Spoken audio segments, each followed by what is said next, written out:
살아갈 수 있도록 가족들을 우리에게 선물로 주셨습니다. 그래서 우리는 가족들과 함께 사는 거죠.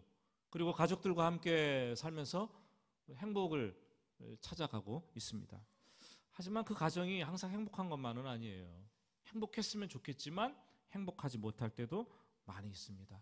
아주 작게 사소한 갈등으로는 뭐 치약을 짜는 것부터 중간에서 짜냐, 왜 끝에서 짜냐, 양발을 왜 뒤집어 놓느냐, 여기서부터 짜증과 불만과 사소한 갈등이 생겨나기도 하고, 또 큰일 때문에 서로를 향해서 비난과 이 정말 독설을 내뱉고 서로 상처를 주기도 합니다. 그래서 가정에 같이 살면서 우울증이 찾아오기도 하고 낮은 자존감 때문에 무척 고생을 하기도 합니다.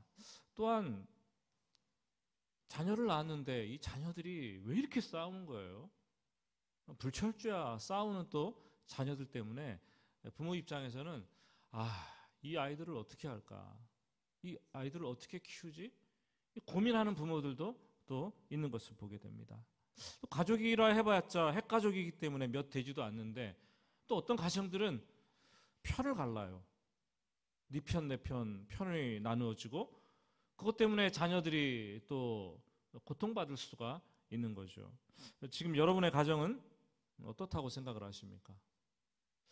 오늘 말씀은 지금으로부터 약 4,000년 전에 아브라함의 아들 이삭의 가정을 단면을 보여주고 있습니다.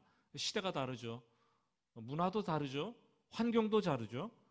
그렇지만 지금 우리 시대의 가정들이 갖고 있는 문제점, 아픔과 고통을 고스란히 가지고 담고 있는 것을 우리는 보게 됩니다. 말씀을 나누면서 여러분을 향한 하나님의 뜻이 무엇인지, 여러분의 가정을 향한 하나님의 뜻이 무엇인지, 우리가 어떻게 부모로서 자녀들을 대하고 양육하고 믿음으로 섬겨가야 하는지 한번 생각을 깊게 해볼 수 있기를 부탁드립니다. 오늘 말씀으로 들어가 보면 이삭은 40세에 리브가와 결혼을 했습니다. 그리고 20년이 지나서 60세에 아들을 낳았습니다. 아버지 아브라함은 이삭을 아들을 100세에 낳았는데 이삭도 그만치 어렵진 않았지만 20년이 결혼한 지 지나서 아들을 낳았어요. 그러니까 결혼한 지 20년 동안 아이가 없어서 무척 고생하며 힘들어 했겠다라는 거죠. 21절은 이렇게 얘기합니다. 이삭이 그의 아내가 임신하지 못하므로 그를 위하여 여호와께 간구하매 여호와께서 그의 간구를 들으셨으므로 그의 아내 리브가가 임신하였더니. 이 결혼을 했는데 가정에 아이가 생기지 않으면, 오랫동안 자녀가 없으면 보통 가정에서 그런 기도를 해요. 하나님, 우리 가정에 아이를 주세요, 아이를 주세요 기도를 합니다. 근데 오늘 말씀을 보니까 이삭은 그렇게 기도를 하지 않네요. 굉장히 독특하게 기도를 합니다. 그의 아내를 위하여 여호와께 간구하매. 특별히 간구했다라는 이 단어가 히브리어 아타르라는 단어가 쓰였는데, 이거는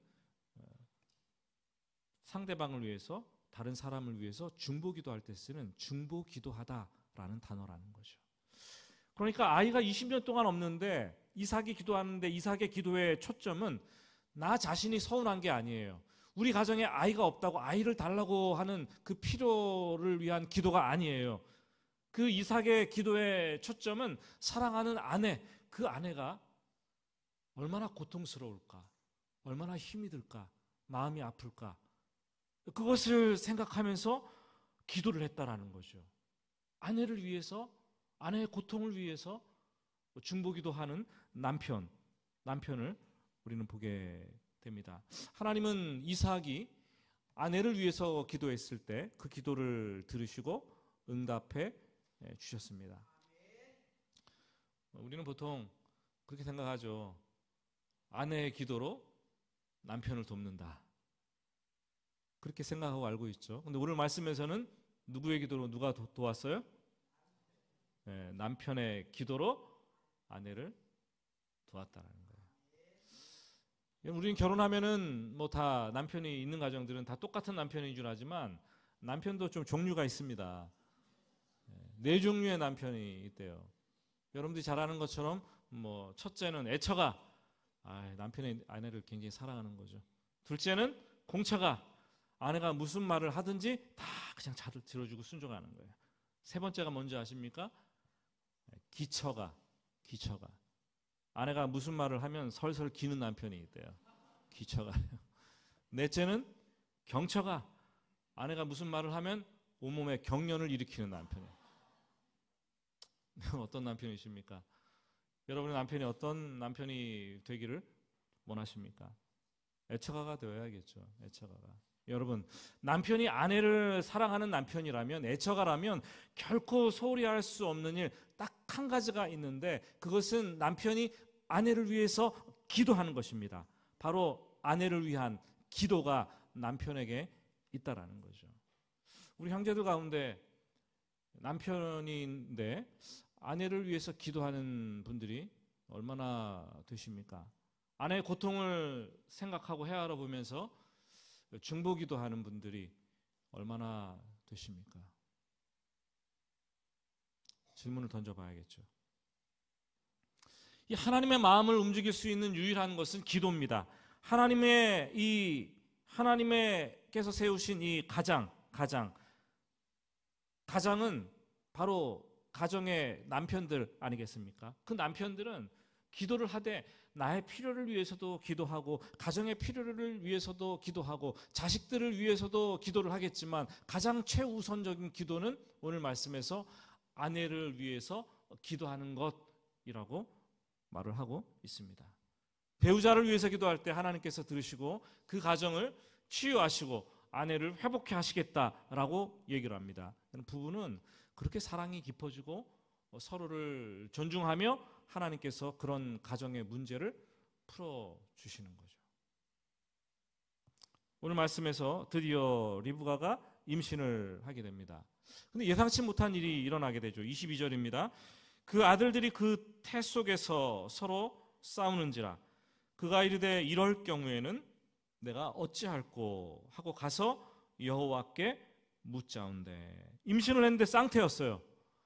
뱃속에서 두 아들이 치고받고 싸우기를 시작합니다. 우리는 이 말씀을 읽으면서 뭐 이거 그럴 수도 있지, 하나나 둘이나 쿡쿡 엄마 배 차고 하는 거 똑같지 않나 생각할 수도 있겠지만 가볍게 넘길 수도 있는 그런 본문이 아닙니다.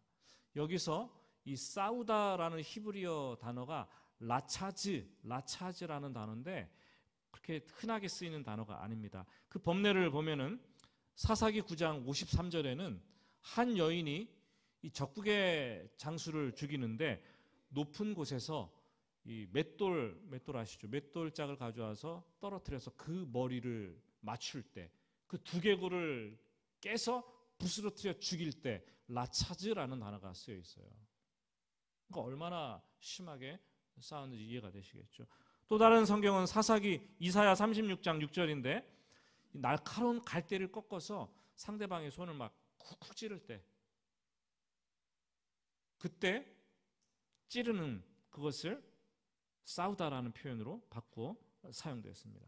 그러니까 리브가가 얼마나 고통스럽고 육체적으로 아프겠습니까? 때로는 어디가 깨어지는 듯한 느낌이 들었을 것이고 때로는 막 찌르는데 온몸을 찌르는데 뱃속에서 죽을 것 같은 그런 고통이 느껴지는 거죠. 뭐 지금 같으면은 울트라사운드 해가지고 얘네들이 왜 이런가, 무슨 문제가 있는가 좀 이렇게 살펴볼 텐데 그러지도 못하고 태중의 아이 둘이 매일같이 뒤엉켜서 엎치락뒤치락하면서 싸우고 치고받고 배가 뒤틀리고 창자가 꼬이고 터질 것 같은 이런 느낌을 받는 거죠. 죽을 지경이었어요.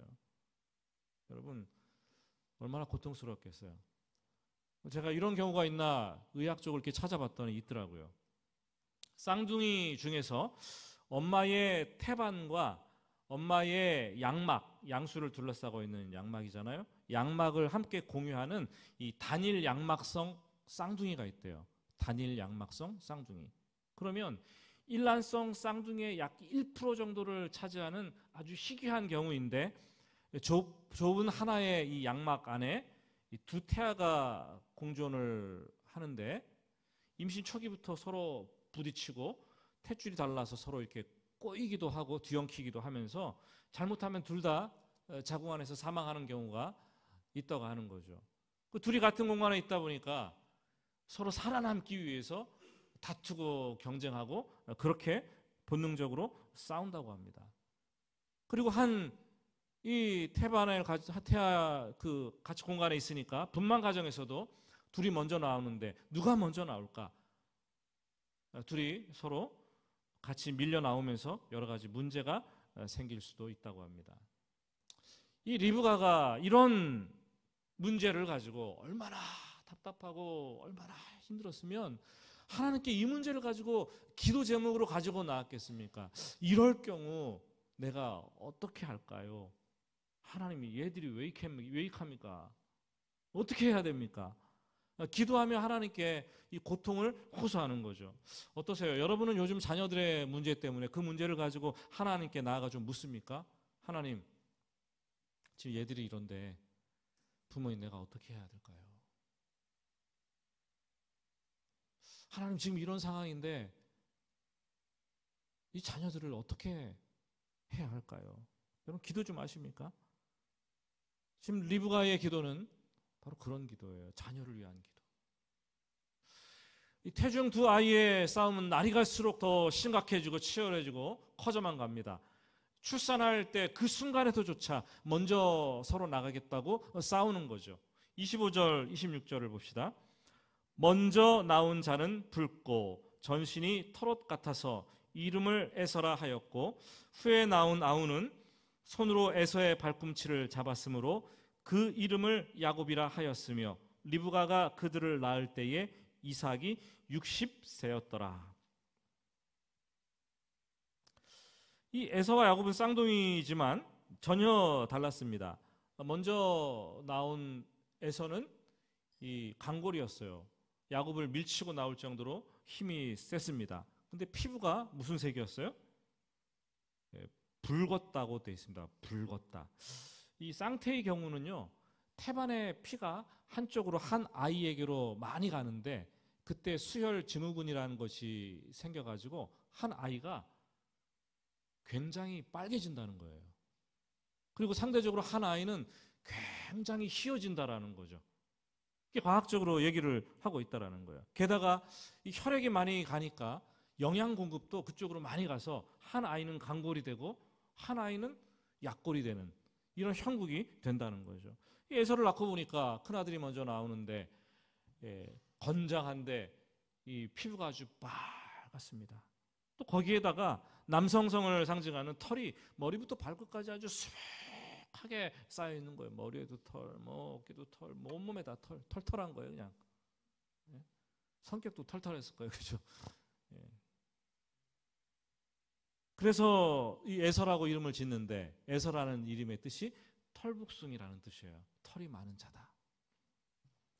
야곱은 어떠합니까? 형과 달리 얼굴이 하얗습니다. 털이 없고 피부가 매끈매끈합니다. 그리고 좀 약합니다. 천상한 꽃미남 체질입니다.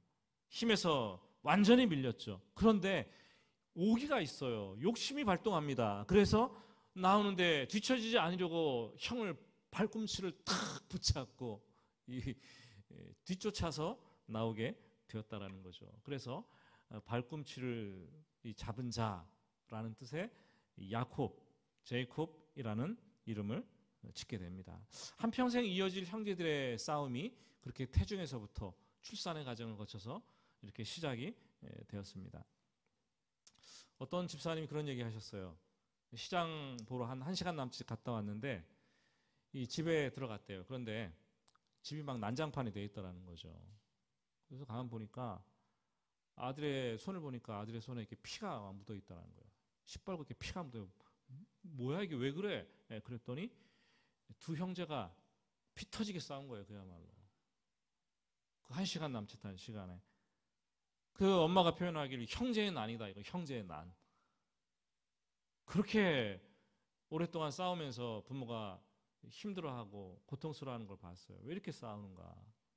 뭐 형제뿐이겠습니까? 어떤 집사님은 쌍둥이 둘을 낳았는데 이 쌍둥이가 중학교를 가고 사춘기에 접어들었는데 그렇게 싸우는 거예요. 한번 싸우면 머리채를 쥐고 싸우는 거예요. 머리가 다 뽑히고 거친 욕을 하고 물건을 마구 던지고, 이게 얼마나 고통스러운지. 죽기 살기로 맹렬하게 싸우는데 부모가 말릴 수준의 것이 아니라는 거예요. 얼마나 싸우는지 그 옆집에서 놀라가지고 경찰까지 불려가지고 오는 경우도 있었다고 합니다. 창피해갖고 다른 사람들에게 말도 못하고 리브가처럼 그 문제를 가지고 하나님 앞에 나아가서 하나님, 이럴 경우 어떻게 할까요? 어떻게 해야 됩니까? 자녀를 두고 기도를 하는 거죠. 근심하며 울면서 기도하는 거예요. 문제는, 더 심각한 가정은 이 싸움은 어린 시절로 끝내야 되는데 어른이 되고 또 자기와 같은 자식들을 낳았는데 부모가 되었는데 부모가 되어서 형제끼리 또 계속 싸우는 거예요. 만날 때마다 싸우는 거죠. 두 사람의 싸움이 집안 전체의 싸움으로 확대가 됩니다. 그래서 나중에는 절교하고 왕래도 하지 않아요. 그런 가정도 봤어요. 여러분, 뭐 어린 자식이 싸우거나 다 큰 어른 자식이 싸우거나 뭐 싸우게 되면 부모의 심정은 여러분 떨립니다. 부모의 가슴은 정말 찢어 내립니다. 그리고 내가 뭘 잘못했나, 내가 뭘 잘못해서 이렇게 아이들을 이렇게 키웠나라는 자책감마저 들고 탄식하게 되죠. 그때 우리는 리브가처럼 물어야 돼요. 이럴 경우에 하나님, 어떻게 해야 합니까? 어떻게 해야지 이 문제를 해결할 수가 있겠습니까? 리브가가 잘한 것은 그 문제로 고민한 것이 아니라 그 문제를 가지고 하나님 앞에 나아갔다라는 거예요. 그 문제를 가지고 무릎을 꿇었다라는 거죠. 여러분, 우리가 문제가 있으면 하나님께 나아가 기도해야 되죠. 대선도 지금 이제 사전 투표를 했고 화요일 날 투표를 해서 마무리를 짓는데, 나라의 대선도 남들이 뭐라 하는 거 들을 필요 없습니다, 여러분. 그냥 각자 하나님께 나아가서 물어야 돼요. 하나님, 이럴 경우 지금 어떻게 해야 됩니까? 하나님, 어떻게 해야 됩니까?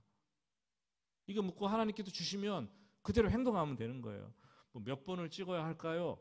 이런 거 묻지 마세요, 여러분. 사람들한테. 그게 도움이 절대 안 됩니다. 하나님께 물으시기 바랍니다. 어머니의 기도로 자녀를 살리고 눈물로 기도하는 어머니의 자녀는 결코 망하지 않습니다. 교회의 기도로 나라를 살리고 기도하는 교회가 있는 나라는 결코 망하지 않습니다.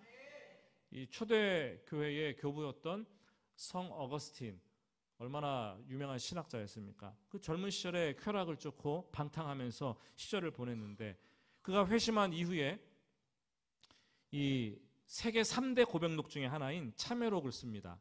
그 참회록이 이렇게 두꺼운데 수백 페이지, 400페이지가 넘어가는데, 그 책을 보면 구구절절 자신이 잘못한 것과 그 회개한 그 감정의 상태를 기도문으로 다 쓴 책이 있어요. 참회록입니다. 거기 어느 부분에 어머니에 대한 기록, 회상하면서 남겨져 있어요. 이렇게 기록하고 있어요. 나를 위해 펼쳐주신 당신의 손은 이 깊은 흑암으로부터 나를 건져 주셨습니다. 이는 나의 어머니가 무릎 꿇고 눈물로 당신께 기도한 까닭입니다.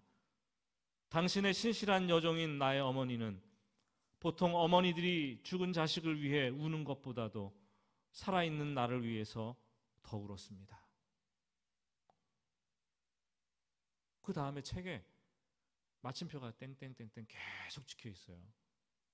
뭐 제 생각에는 아마 어거스틴이 그 글을 쓰면서 눈물을 흘렸던 것 같아요. 어머니를 생각하면서. 어머니께서 늘 기도하던 곳은 눈물로 바닥이 흥건히 젖곤 했습니다. 하나님은 자식을 위해 흘린 눈물의 기도를 들어주셨고 그 눈물을 멸시하지 않으셨습니다. 여러분, 우리 자식을 둔 부모님들, 자식에게 문제가 생길 때, 자식 가정에 어려움이 있을 때 하나님 어찌 알고 하나님 앞에 나가야죠. 하나님께 눈물로 호소해야겠죠. 그게 내 자식이 사는 거 아니겠습니까? 내 자식이 지금 엇나가고 있는데, 방탕하고 있는데, 죽어가고 있는데 내가 기도하지 않고 눈물이 메말랐다면 그럼 어떻게 되겠습니까? 희망이 없는 거예요. 답이 없는 거예요. 자녀는 어머니의 기도로 살리는 거예요. 아내는 남편의 기도로 살리는 거예요. 예? 어머니와 그 남편과 아내가 합해서 기도할 때 가정이 살아나는 거예요. 뭐 다른 방법이 어디 있겠습니까, 여러분? 에서와 야곱이 이렇게 출생을 했는데 어떻게 성장을 했을까요? 27절과 28절 말씀을 보시면 형 에서는 외향적이어서 들판을 거칠게 뛰어다니고 활달하게 행동하는 야성미가 철철 넘쳐 흘립니다. 그래서 사냥꾼이 되었습니다. 뭐 지금처럼 사냥 도구가 좋았겠습니까? 그렇지 않죠. 들에 가서 몇 날 며칠을 그냥 있는 거예요. 밤을 새고 짐승을 쫓고 하다가 짐승을 만나면 짐승과 사투를 벌입니다. 그리고 결국 그 짐승을 잡아가지고 목에 이렇게 탁 걸고서 자랑스럽게 집에 돌아오는 거죠. 영락없이 뭡니까? 상남자 아닙니까? 상남자. 예? 털털하고 그냥 탁 걸고 그냥 들어오면 멋진 그 남자 모습 아니겠습니까, 여러분? 아버지 이삭은 그런 큰아들 에서가 너무나 좋은 거예요. 자기 취향인 거예요. 특별히 이 사냥에서 잡은 이 짐승을 가지고 별미를 해주는데 그게 또 아버지가 뭐 흠뻑 젖어가지고 뭐 행복할 이루 말할 수가 없이 행복해하는 그런 아버지의 모습을 우리는 보게 되는 거죠. 반면 야곱은 어떻습니까? 내성적이에요. 그냥 조용조용합니다. 조용조용하니까 집에만 머무릅니다. 장막에만 머무릅니다. 주로 장막은 고대 세계의 어머니의 영역이었어요. 그러니까 야곱은 어머니 리브가를 따라서 주방 일을 자주 돕습니다. 그리고 어머니와 자주 대화를 나눕니다. 그러다 보니까 그냥 저절로 어머니랑 친밀감이 생기고 아주 친해졌어요. 어머니 리브가는 자연스럽게 야곱을 훨씬 더 사랑하게 되었습니다. 아버지는 형을 더 사랑하고 어머니는 동생을 더 사랑하고 우리는 이것을 뭐라고 합니까? 편애라고 합니다. 편가르기.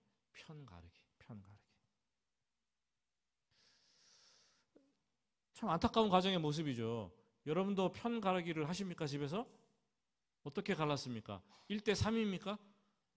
2대 2입니까? 이삭과 리브가는 서로 사랑을 했어요. 고대 다른 가정들과는 달리 이 이삭은 평생 동안 이 일부 일처로 지냈던 가정이에요. 리브가만 사랑해서 리브가만 하고만 살았어요. 결정적인 그러나 가정의 큰 문제는 자녀에 대한 편애였어요. 편애는요, 지금 당장 아무 문제가 없는 것 같지만 보이지 않게 자식들을 서서히 죽이는 독약이에요. 내가 내 마음에 편애가 있는데 안 들키게 한다. 아유, 자식들 귀신같이 합니다. 차별받는 아이는 상처 입고 자존감이 극도로 낮아지게 되어 있고 사랑받는 아이도 죄책감을 느끼는 거예요. 그러나 또 한편으로는 쓸데없는 우월감으로 가득 차는 거죠. 편애를 받는 아이일수록 상담학자들은 알코올 중독자나 약물 중독에 빠질 확률이 훨씬 더 크다라고 얘기를 합니다. 어른이 돼서도 힘들죠. 어렸을 때 부모로부터 받은 편애를 이렇게 기억하고 틈날 때마다 부모를 보면은 미운 마음, 막 억울한 심정이 올라오잖아요. 서러움을 막 토로하게 되죠. 무엇보다도 이 편애는 이 대를 이어서 대물림될 가능성이 굉장히 크다라는 거예요. 이 어머니 리브가의 편애를 받은 야곱, 나중에 어른이 돼서 12명의 아들을 낳습니다. 근데 누구를 가장 사랑했어요? 요셉.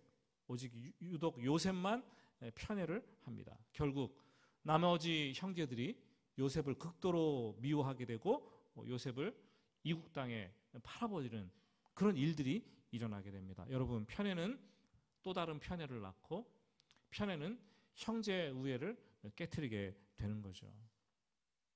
우리 자녀들이 종종 우리들에게, 부모인 우리에게 질문을 합니다. 키울 때 보면은 질문하죠.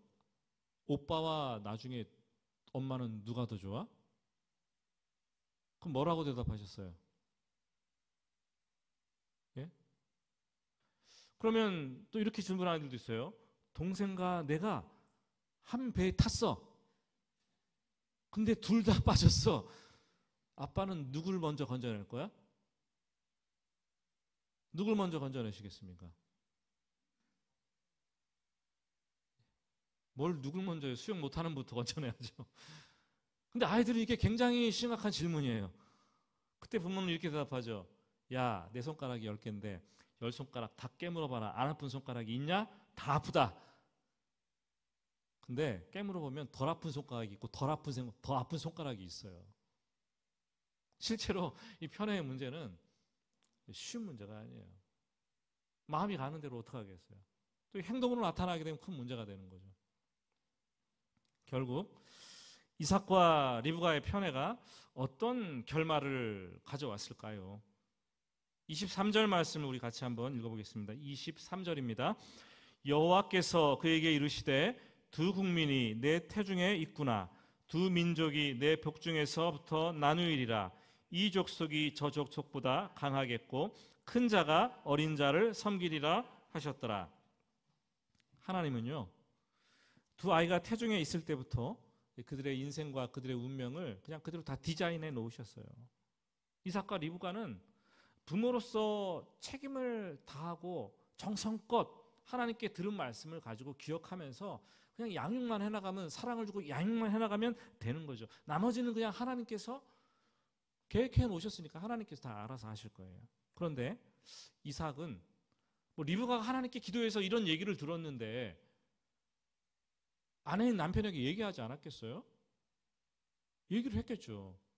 그런데 남편은 하나님의 뜻을 무시하고 세상 관습과 풍습을 쫓아서 장자 에서를 더 높이 세우려고 막 합니다. 관습에 따라서. 리브가는 하나님으로부터 직접 얘기를 들었기 때문에 이 남편의 뜻을 무시하고 야곱을 편애하면서 야곱을 더 높이 세우려고 합니다. 갈라지죠, 가정이.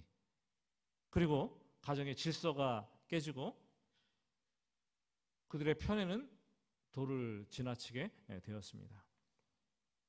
여러분, 가정의 주인은 하나님이십니다.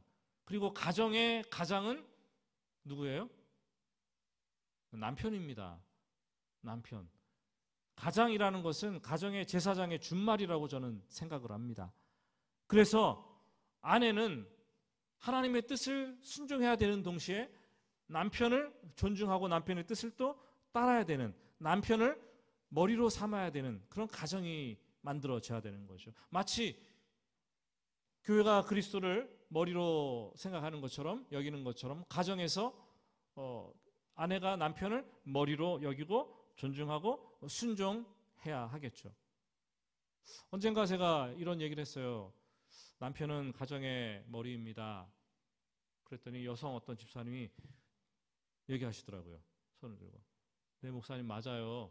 그런데 남편은 아내의 머리인 거 맞는데, 그런데 이 아내는 뭔지 아십니까?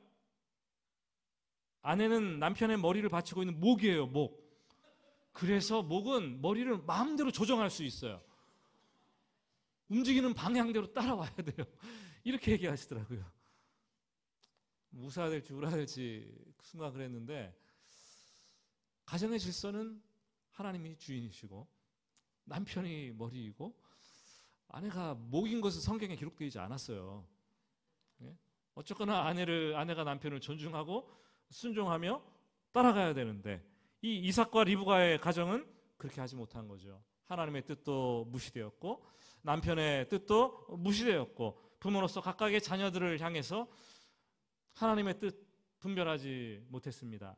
인간적인 눈으로 그냥 자기 취향에 맞는 자녀를 선택해서 그 아이를 더 사랑하고 그 아이를 높이 세우려고 했다라는 거죠. 그래서 앞으로 창세기 강의를 통해서 보게 되겠지만 두 아들이 성장했을 때 오늘 말씀에서도 이 어머니 리브가가 야곱을 시켜서 팥죽 한 그릇에 에서의 장자권을 빼앗아 오도록 만듭니다. 그 후에 그것도 모자라서 아버지를 속이고 이 야곱이 형이 받을 상속권마저 뺏어옵니다. 그러니까 장자권을 빼앗고 상속권을 빼앗고 재산을 빼앗고 영적 유산을 빼앗고 다 빼앗은 것이죠. 성경은 동생에게 모든 것을 빼앗긴 에서에 대해서 이렇게 평가를 하고 있어요. 한번 히브리서 12장 16절 말씀 우리 같이 한 목소리로 읽어보겠습니다. 음행하는 자와 혹 한 그릇 음식을 위하여 장자의 명분을 판 에서와 같이 망령된 자가 없도록 살피라. 에서를 망령된 자라고 좀 서운하게 표현을 합니다. 한 그릇 음식 때문에 장자의 명분을 팔았기 때문이죠. 귀하게 여기지 않았어요. 여러분, 신앙은 귀하게 여길 것을 귀하게 여기고 중요한 것의 가치를 분별할 수 있는 것, 그게 신앙입니다. 가치를 분별하게 되면 태도가 달라져요. 가치롭게 여기는 것을 사랑하게 되고 섬기게 되고 애지중지하게 되고 아끼게 됩니다. 반면 신앙이 아니라 타락은 이 가치를 잃어버리는 거예요.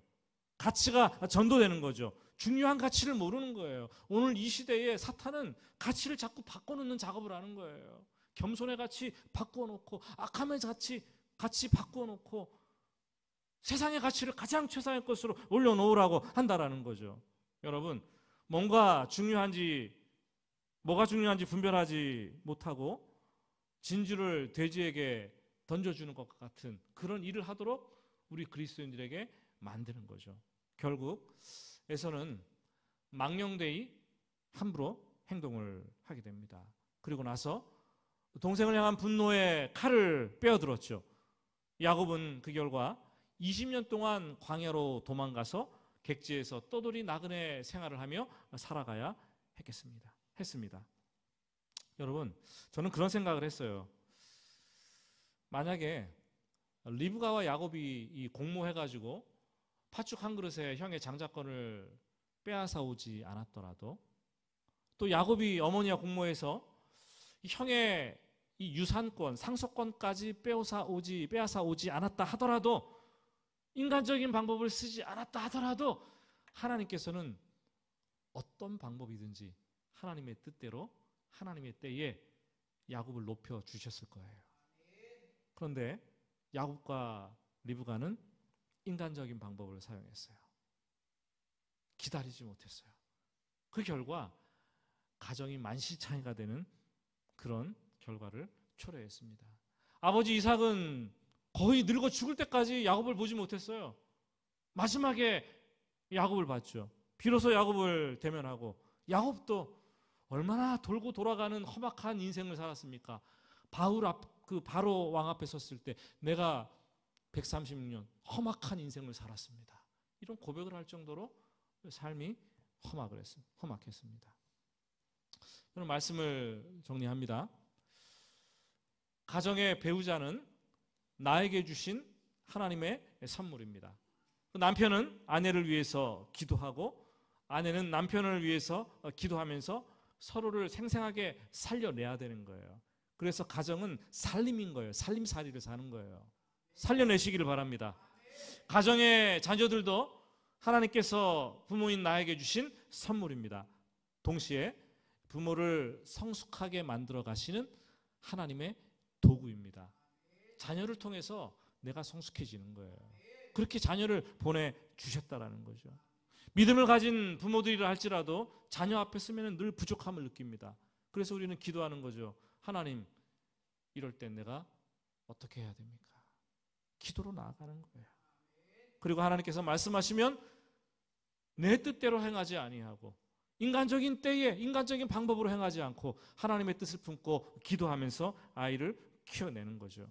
오늘 말씀을 통해서 여러분의 가정을 위해서 하나님께서 어떤 일들을 해나가시는지, 또 여러분들이 어떻게 자녀를 위해서 기도하고 양육하고 나아가야 되는지 다시 한번 믿음으로 생각하는 그런 시간 되기를 예수님의 이름으로 축복합니다. 우리 같이 함께 찬양하겠습니다.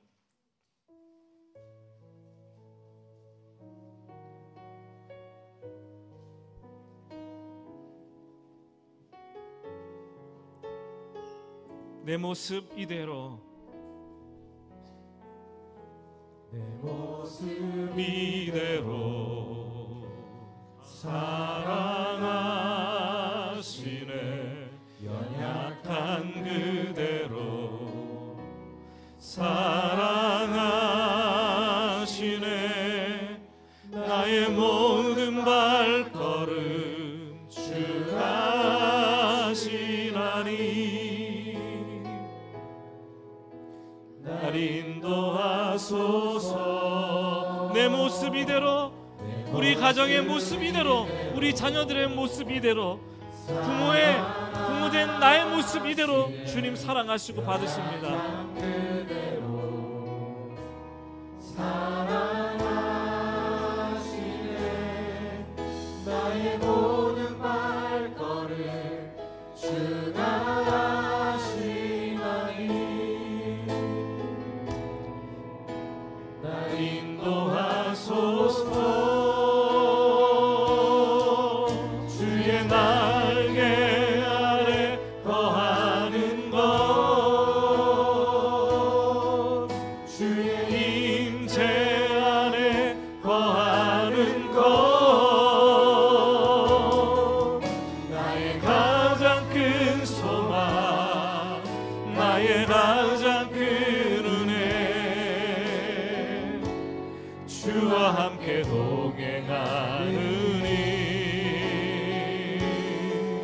주의 날개 아래 거하는 것, 주의 임재 안에 거하는 것, 나의 가장 큰 소망, 나의 가장 큰 은혜,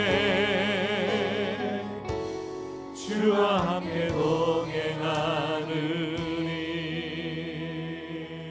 우리 같이 기도합니다. 오늘 말씀을 들으면서 남편의 기도가 아내를 살린다고 했습니다. 남편의 기도가 고통 중에 있는 아내를 치유한다고 말합니다. 나는 내 아내를 위해서 얼마나 기도했습니까? 고통 중에 있는 아내를 바라보면서 그 마음을 헤아리고 얼마나 기도했습니까? 내가 기도하지 않아서 아내가 여전히 힘들어하고 고통스러워하고 치유되지 않는 것은 아닙니까? 아내의 기도로 남편이 살아나는데 아내가 기도하지 않아서 다친 남편의 마음이 움직여지지 않는 것은 아닙니까? 기도하는 부모의 자녀는 망하지 않는데, 부모가 말씀으로 자녀를 양육하고 키워야 하는데, 자녀들을 향한 하나님의 뜻을 분별하고 가치 있게 살도록 인도해 줘야 되는데, 부모인 내가 눈물의 기도가 없어서, 기도하는 시간이 너무나 부족해서 우리 자녀들이 이렇게 어려움을 당하고 엇나가고 잘못되는 것은 아닙니까? 하나님, 이럴 땐 어떻게 할까요? 우리 가정의 연약함을 아시죠? 우리 자녀들의 연약함을 아시지 않습니까? 모든 발걸음 주님께 맡깁니다. 주님 인도하시고 주와 함께 동행하는 믿음의 가정, 믿음의 자녀들, 믿음의 부모 될 수 있도록 주님 도와주시옵소서. 우리 주님의 이름을 부르고 같이 합심해서 기도하겠습니다. 주여, 주여, 이 시간 하나님께 간구합니다. 아버지, 하는 믿음의 자녀들을 하나님 밝혀주시고 불쌍히 여겨주시고, 특별히 오늘 말씀을 통해서 아버지는 남편의 기도가 아내를 살린다고 말씀하셨는데, 아내의 기도로 아버지의 자녀들을 아버지 하나님께 부탁하고 나아가야 된다고 말씀을 해주셨는데, 우리가 얼마나 기도하는 남편입니까? 우리가 얼마나 기도하는 아내입니까? 하나님, 우리가 기도하지 않아서 배우자가 고통과 눈물 가운데 있고, 우리가 기도하지 않아서 우리의 기도가 턱없이 부족해서 자녀들이 이렇게 아파하며 힘들고 고통스러운 시간을 보내고 있는 것은 아니겠습니까? 하나님 아버지, 우리 자녀를 향한 하나님의 뜻이 분명하게 있을 터인데 부모인 우리가 깨닫기를 원합니다. 돌아보기를 원합니다. 그것을 놓고 기도하며 하나님의 뜻이 우리 가정에, 우리 자녀들 위해 이루어지기를 간구합니다. 주님, 하나님의 뜻을 분별할 수 있는 부모의 분별력을 더하여 주시고 아버지 부모의 신앙을 허락하여 주시기를 간절히 원합니다. 오늘도 우리 자녀들은 넘어지고 있고, 오늘도 우리 자녀들은 부족하여서 쓰러져 가고 있고, 우리 자녀들은 세상의 길로 가고 있는데 부모인 내가 눈물의 기도가 있게 하여 주시옵소서. 새벽에 기도하게 하여 주시옵소서. 아버지 부르짖게 하여 주시옵소서. 긴 밤마다 하나님께 나아가 고통을 가지고 기도하게 하여 주시옵소서. 눈물의 기도는 자녀를 망하지 않게 하고 가정을 살리는데, 우리의 기도가, 우리의 눈물이 가정을 살리는데 귀하게 쓰임받을 수 있도록 하나님 도와주시기를 간절히 원합니다. 아버지 하나님, 우리들이 다시 한번 주님 앞에 무릎 꿇고 여호와 앞에 나아가는 게 하여 주시기를 간절히 원합니다. 우리의 간증이 있게 하시고, 우리의 믿음이 있게 하시고, 우리의 열매가 있게 하여 주시고, 우리에게 자식들의 선물로 보내주셨는데 우리가 이 땅을 살아가는 순간 아버지의 자녀를 하나님께 의탁하며 하나님의 뜻대로 양육할 수 있도록 하나님 도와주시기를 하나님 간절히 원합니다. 멀리 있는 자녀들이 있습니까? 하나님을 떠난 자녀들이 있습니까? 주님 도와여 주시옵소서.